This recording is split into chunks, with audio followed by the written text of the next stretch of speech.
Hello everyone, this is Love Cherry Motion.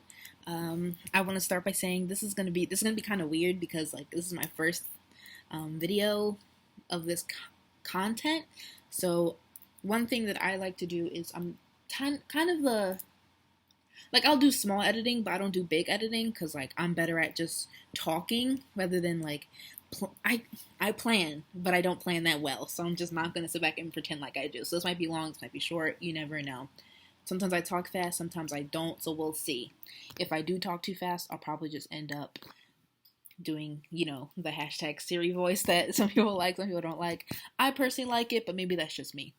So, my first opinion is, that Sully is one of the baddest or the toughest in all of K-pop. Now, to start off with that, it might sound kind of weird because, what we know Sully as is, purely they called her the big baby of FX or the big baby of K-pop, a part of some other people because she was just a tall, really cute girl.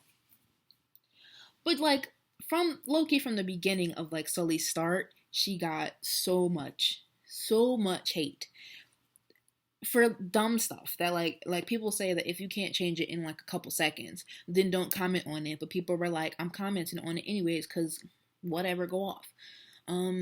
Just bitter for no reason kind of thing. She was a child. So what was the problem? But y'all weird. So the reason I say that is because at the moment, Sully is in a show.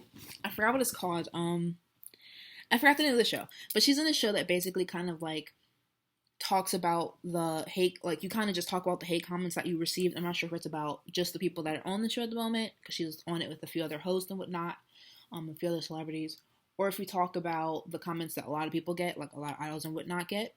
But she's on there and she talks about the hate comments that she receives. And if that's not baddie energy, I don't know what is. You know what I mean? There's a lot of people that say oh, this idol's really tough. This person's really tough, The only main idol that I can think of that's one of the toughest that I'm going to talk about later probably is Jessie. Besides that, I don't really think of that many. They could be behind the scenes. I don't know. But what I see is what I see. So what I talk about is what the things that I see at the moment. But to be able to, of course she's probably going to be sad on the show. I saw a little teaser and she might have been tearing up. I don't know. I wasn't exactly sure. But to be able to take what you've gotten, basically all the hate that you've received, and basically make money off of it, I think that is one of the toughest things that an idol can do. Because most likely she's going to get more hate for talking about the hate because people are mad. Wow, she really got to call me out. But somebody had to do it, you know what I mean? So I think that her being able to do that is really amazing, and I hope the show does really well. I know I'm gonna watch. If there's subs, I'm watching. But not saying start calling people out, because some people just aren't confrontational like that, so no one's forcing them to be. It's cool if you're not. It really is, because I'm non-confrontational sometimes. But I think it's just really amazing that she did that with so much boldness, or at least made up boldness. Sometimes fake it till you make it. She's doing that. She moved, she left FX, which made me super sad because I love FX. I really do. But she's starting to do what she loves more and more, And even then, she kind of, and she didn't start this movie or anything like that, but she was one of the main celebrities who were in it because Sully was still a celebrity when she left FX. It doesn't matter. I believe she was still in SM and whatnot. But the whole, no bra movement and stuff like that, she did it and she still does it. She didn't stop. She says her comments here and there, about people and their weird viewing at, looking at people, because it's just just because you don't wear a bra doesn't mean you gotta stare at me, it might, of course, I guess, catch people off guard, but then you look on, you move on. It's not that deep, because, not to get into a whole feminism rant, but, just mind your business, basically, mind your business. So point 2 is now this is going to be, again, one of those, why she talked about that kind of things.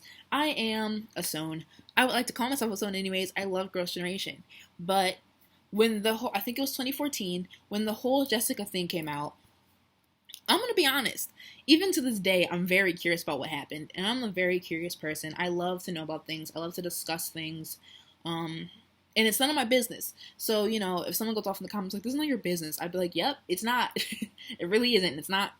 None of these comments really are paying me or doing anything like that. But I am so curious about what happened.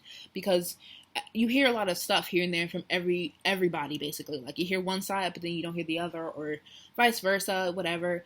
There's so much that I've heard, and I'm just like, I don't know. Like you don't want to believe it, but then you're like, what else can I believe? In a way, a little bit, you know. I think I don't know. Like, well, either way, whatever did happen, I still love the rest of the members of Girls' Generation, or whatever the SM calls them, or I still love Girls' Generation, and I love Jessica as well. I listen to a few of her songs. I'm not gonna say I love all of her music, but I love Jessica, and I support Jessica, and her clothes are expensive, but if I could buy them, I would. Yeah, I love Jessica. I love Girls' Generation. I hope they're all happy. I'm not sure if they're friends after what happened, or if they even stopped being friends to begin with, like, I don't know. I would like to think that they've been together for 15 years? Girls' Generation's been together for a long time, but even before that, they have the whole debut phase and whatnot, or pre-debut phase. I'd like to think that it was big, but I would like to think that they're still friends even after that. It would just be hard to believe that, like, something like that would just end it, altogether. It would take a lot of hatred to just end a friendship of that caliber, of that length. So there's that. Opinion number 3. So, this one is another, like, really deep opinion, and it might trigger, again, a lot of these might trigger people, but the idol world is much more toxic than we would like to think. So, I just kind of thought about this one this week. Not really, I've been talked about this with my sister a lot, as, like, we just talk about K-pop a lot when we can, but basically, I think, not in like a movie type way, like in like the little like clocks dangling in front of someone's eyes, or like in Get Out with the whole like teacup spoon thing. Not like that. I think our idols are like brainwashed, but just in like a really simplistic mental way, kind of like how people are like sadly in some relationships, people are kind of manipulated into feeling certain things, or just like staying with someone who's really like problematic and manipulative, and just like really bad for you, toxic and whatnot. I wouldn't like to think, but I do believe that a lot of companies kind of, because as we all know, they get these celebrities and these idols and these just regular people from the street, like when they're super young, or like, they manage to somehow like make them feel like being an idol is the best thing in the world. It can become the best thing in the world. And of course, some of them go into it knowing how it is on like a simplistic level, and they just know that they want to sing, they want to dance, they want to make people feel good and happy, which they do as best as they can. Like, they do a really good job. They're really good celebrities and entertainers. However, getting them at this young age, they're super impressionable. Obviously, like, I knew when I was young, I was super impressionable. I'm still a little bit super impressionable, and I'm 20 years old, like, it stays. It doesn't just go away. So I feel like the more you kind of force someone to, sorry, that's my pen falling. The more you, like, force someone to sing and dance and do this other stuff that maybe they never wanted to do, but they had to do, quote unquote, had to do because of the company or the people would love it, kind of thing. The more they kind of get used to that, but in the back of their mind, as we all know, sadly, a lot of idols are depressed. Depressed, really upset, anxious, have a lot of different disorders that the companies want to kind of just push away, or this, that, and the other, but you're just like, you got to talk about it someday, because you don't want it to build up. Like, someone has to do something for somebody, like, you have to get therapy if possible, I just think that these companies kind of make these celebrities feel like this is all you have. This is the only thing you have left when it comes to anything in your life. Like, that's what it seems like. Maybe not that deeply, but like, it just makes it feel like this is all you have.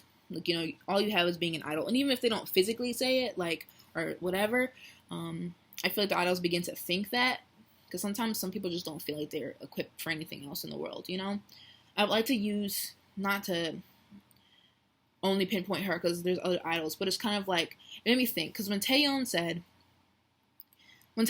like, oh, I love being like, I like, what did she say? She said something about basically like missing being on stage, being at concerts, because that's all she knows, or like that's when she feels closest to people and she can like be with her fans and stuff like that. So then when the concert's over, when her like tours are over, she doesn't feel as good.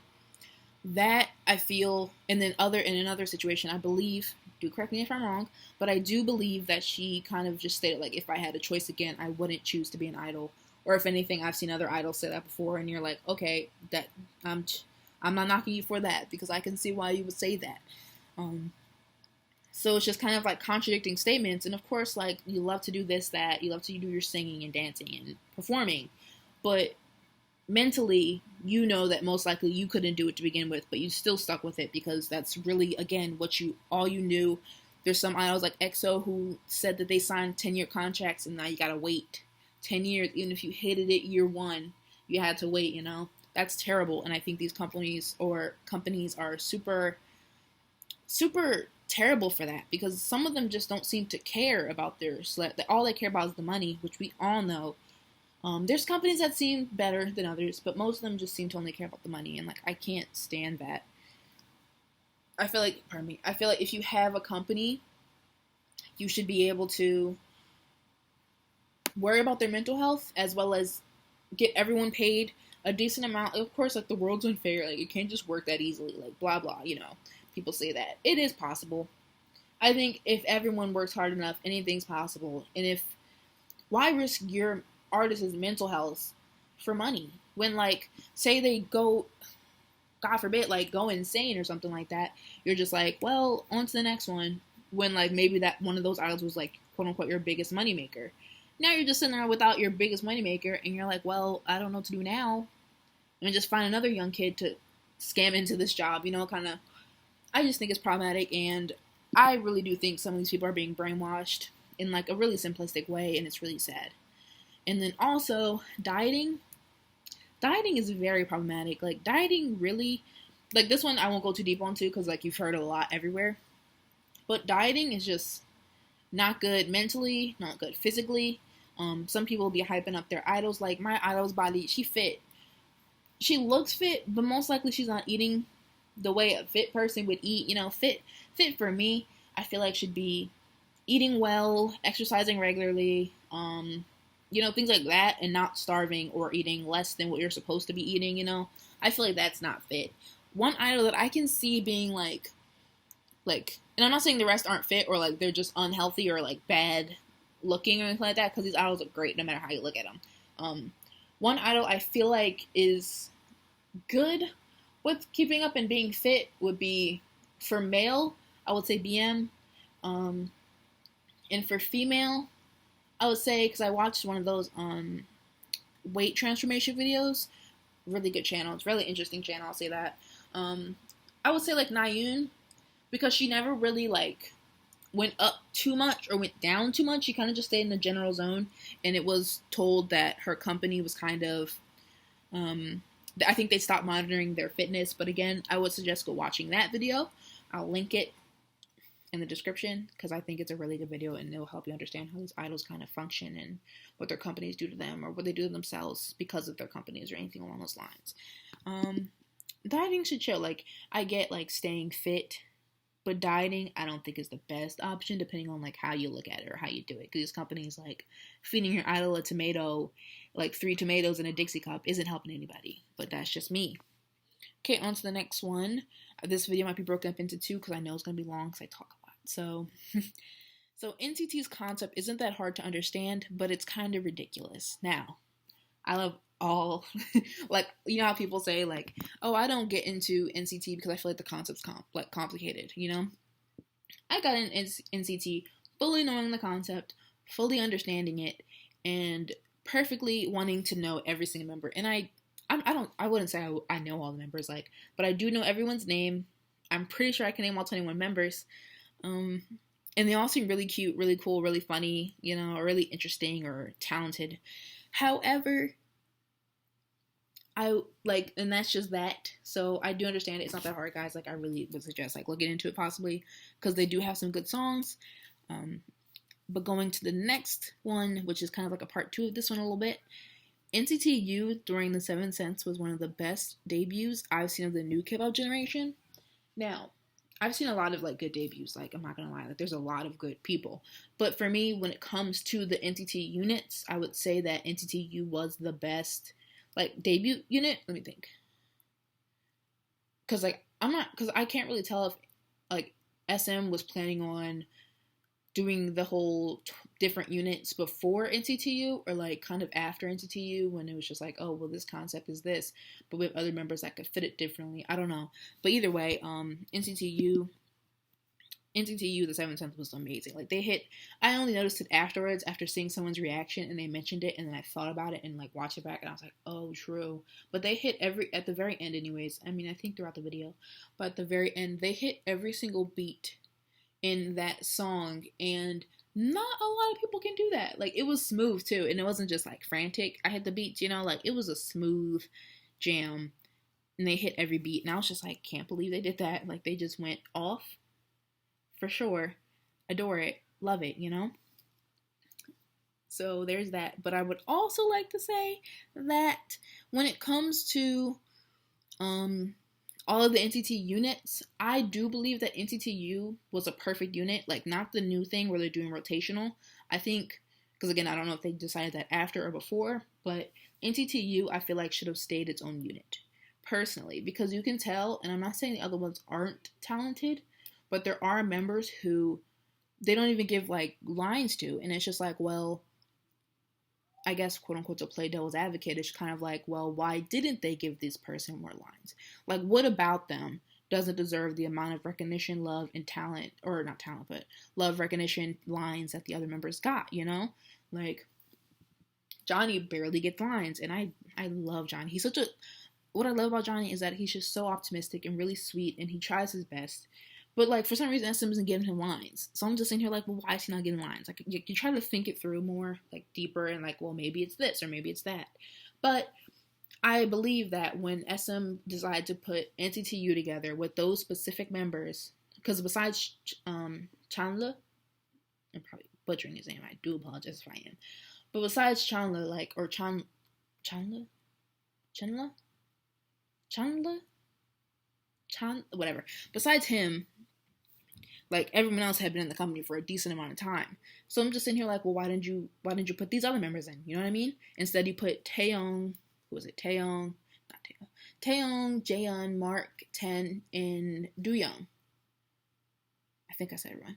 Instead you put them together. So I'm trying to, like, figure out, like, I believe that they put them together specifically was because they are the most talented members. Like, they had what was needed to put that group out immediately. Like, as soon as they saw them together, I guess they were like, this is the one. Now, I like to think that was because they had the most preparation and the most talent, or at least, like, the most, how can I describe it? The most, like, ability to be talented or to do different types of concepts. I really do believe that. And then I think that SM did put everything else after that. Once they got new members and new people, they were like, well, maybe we can just keep adding them in and then making new units that they might fit. I do believe, again, to reiterate, I do strongly believe that NCTU, the first grouping, I'm not sure if I added 10 in the NCTU thing when I was naming them, the first grouping was definitely the most liked grouping and the most talented grouping. I'm going to say that off the bat. Like, so people are probably going to be like, no, but, like, let's be honest, Taeyong, Mark, them two in themselves are always in a comeback. Always. No matter if it's the rotational unit or whatever. Besides Wavy, they're always there. Doyoung, he's not always, no, he's pretty much always there. You know? Who else? And 10, my ultimate bias of NCT, even though it might seem like Lucas, it's 10. I like 10 since the beginning of NCT. 10, we all know he gets his own solos too, obviously for a reason. Talent, like, singer, dancer, you know. I'm pretty sure he can rap. But anyways, like, you know, I think they had something more that the company was looking for in comparison. But that's just me, I guess. Maybe not. Next one is... and also a part of the NCTU rant, and NCT rant. NCT Dream, I like Wavy though too. I do like Wavy. I like the members in Wavy. They're cute. Their songs are good too.